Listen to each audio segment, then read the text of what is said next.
Revisamos información con respecto a lo que se da a conocer hace tan solo minutos, y es que Corea del Norte confirmó el despliegue de tropas a Rusia y aseguró que el despliegue sería conforme al derecho internacional según medios estatales. Importante destacar que durante la cumbre de los BRICS, el presidente ruso Vladimir Putin no desmintió el despliegue de tropas norcoreanas después de que Estados Unidos asegurara que disponía de pruebas del envío de soldados a Rusia para su posible uso en Ucrania. Putin aseguró que no duda de que Corea del Norte se tome en serio la cooperación rusa y agregó que están cooperando y que lo que hagan es asunto de Pyongyang y Moscú.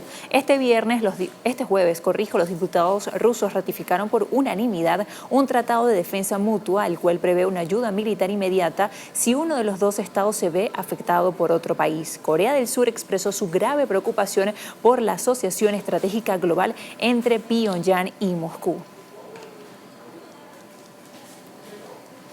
Para eso nos acompaña Nacho Montes de Oca, analista internacional y también periodista. Nos acompaña desde Argentina para profundizar un poco más acerca de esta, que podría ser una nueva escalada. Nacho, buenos días. Nacho, ¿nos escuchas? Los escucho, sí, un gusto como siempre. Muchísimas gracias, Nacho. Bueno, te quería preguntar lo que está sucediendo en este momento con respecto a este posible envío de tropas norcoreanas a Rusia. Ya lo han confirmado, sin embargo, ¿hasta qué punto estamos viendo una Rusia que está probando a Occidente, viendo hasta qué punto y qué margen de maniobra tiene, o que realmente Rusia esté necesitando estas tropas en su suelo? Los dos factores van juntos. En primer lugar, estos 10.000 primeros soldados, 3.000 que estarían llegando, ya estarían en la zona de Kursk, vendrían a ser un gesto de desafío absoluto de Putin, que en su momento también había dicho que la llegada de tropas francesas propuestas por Macron podría ser un agravamiento, una escalada y hasta una declaración de guerra. Sin embargo, Putin envía a las tropas norcoreanas demostrando que reclama lo que él después va a hacer. Pero por otro lado, también hay que tener en cuenta un factor que es muy importante. Hoy Rusia está perdiendo cerca de entre 1.000 y 1.200 soldados por día.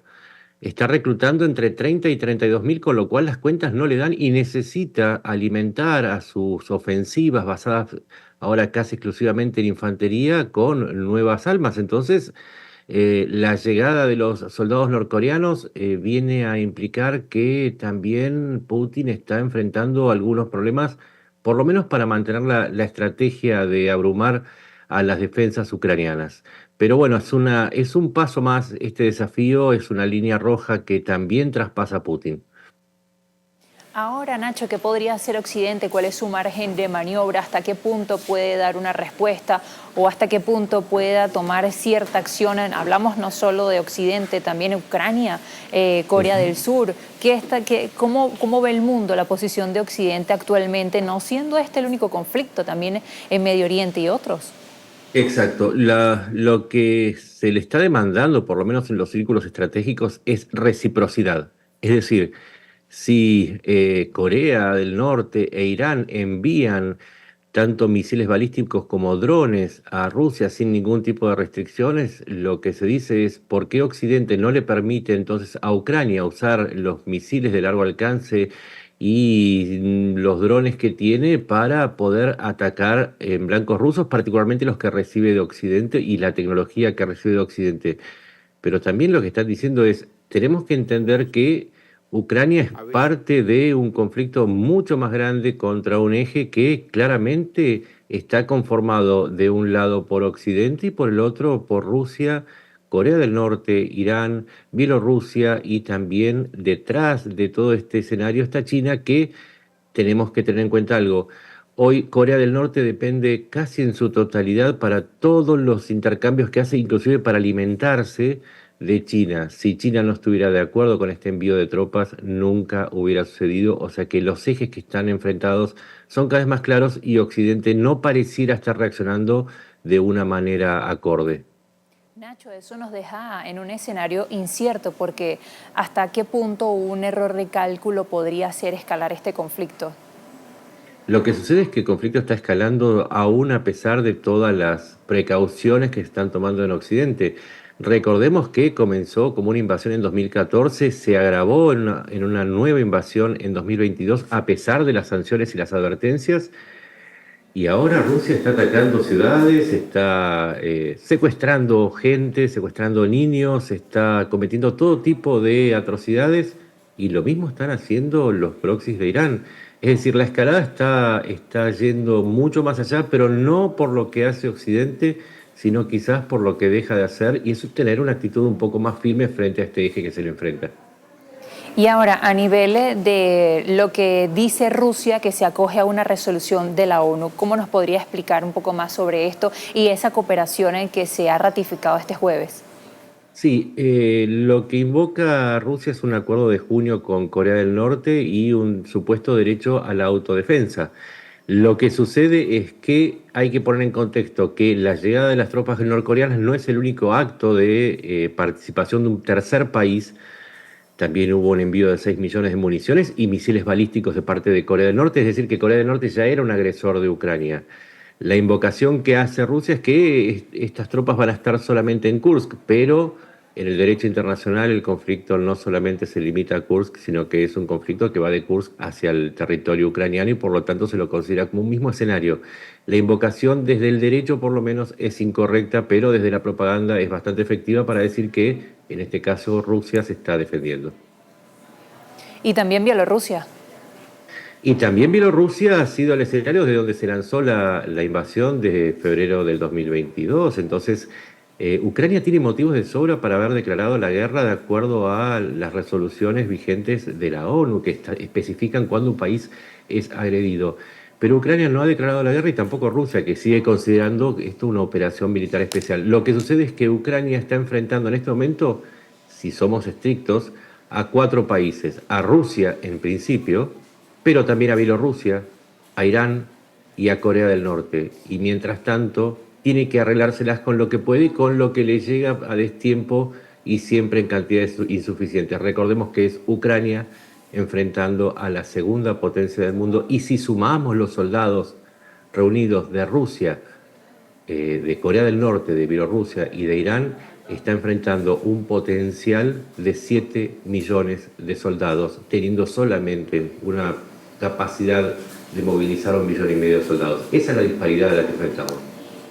Y ahora, ¿hasta qué punto y a nivel práctico, ya hablando en el conflicto en terreno, en el caso de que ahora estos soldados norcoreanos estén siendo parte del ejército ruso en este conflicto en Ucrania, cómo funcionaría? O sea, ¿son órdenes en ruso? ¿Cuál es el No, verdadero poderío de Corea del Norte en este asunto? no, no solamente que se trata de las fuerzas especiales norcoreanas, es una fuerza de 190.000 hombres, que no solamente tienen que recibir órdenes en su propio idioma, es muy difícil llevar adelante una guerra si uno no habla el idioma de quien recibe las órdenes. Es lógico que, y por eso Ucrania considera que es una intervención directa de otro país, es lógico que haya oficiales norcoreanos, porque si no hay alguien que dé las órdenes claras en el propio idioma, sería nada más que un rejunte de hombres y no le serviría a Putin. Por lo tanto, hay que inferir necesariamente que es una intervención directa del Estado norcoreano con oficiales de Norcorea y además que estos oficiales, hay que dejarlo en claro, no son oficiales retirados, no son ciudadanos enrolados, son soldados del ejército de Corea del Norte y por lo tanto Norcorea está entrando en la guerra a favor de Rusia. ¿Qué tan cerca estamos, Nacho, de un conflicto global viendo todos estos escenarios? Estamos en un conflicto global, ya lo estamos. Si uno considera que estamos hablando del escenario ucraniano, pero que además Irán está recibiendo apoyo de Rusia en términos tecnológicos y quizás hasta en tecnología nuclear, que han aparecido armas de Hezbollah, de Rusia en las filas de Hezbollah, en las filas de Hamas, y además se rumorea ahora que van a enviar Rusia misiles antibuques a los hutíes, ya estamos involucrados en un conflicto que es global y si sabemos que China está atrás apoyando, no podemos negar la existencia de una guerra que está tomando escala global y que, insisto, si Occidente no la toma como tal y no da una respuesta adecuada, se va a seguir expandiendo porque este eje autocrático que se le enfrenta claramente avanza sobre cada vacío que deja Occidente. Ahora, Nacho, hemos visto que ayer finalizó la cumbre de los BRICS Vemos una Rusia que recibió a más de 20 líderes mundiales, pero que sin embargo incluso los mismos fundadores de los BRICS hicieron señalamientos con respecto al conflicto en Ucrania, solo por mencionar, por ejemplo, Brasil o India. En medio de este conflicto también digamos que Putin ha buscado demostrar, oye, no has logrado aislarme, Occidente. Sí, de todas maneras, si el convocar a una reunión significa romper el aislamiento, entonces no estaría funcionando la teoría de las relaciones internacionales. El apoyo en sí tiene que venir en la forma de municiones, tanques, soldados, como lo hace Corea del Norte o como lo hace Irán.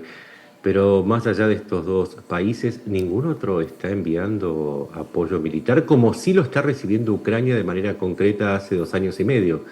Ese aislamiento tampoco tiene que ver con la ruptura del bloqueo. Hoy la economía de Rusia sigue bloqueada por Occidente, con quien tenía hasta antes de empezar la guerra el 68% de sus intercambios. Es decir, que sigue aislada económicamente. No fue más que una reunión en donde sí, y cierro con esto, de haber quebrado el aislamiento se hubiesen firmado acuerdos de defensa y cooperación o algún acuerdo de seguridad mutua que no existió. Una cosa son las reuniones, otra cosa son los acuerdos y los pactos concretos.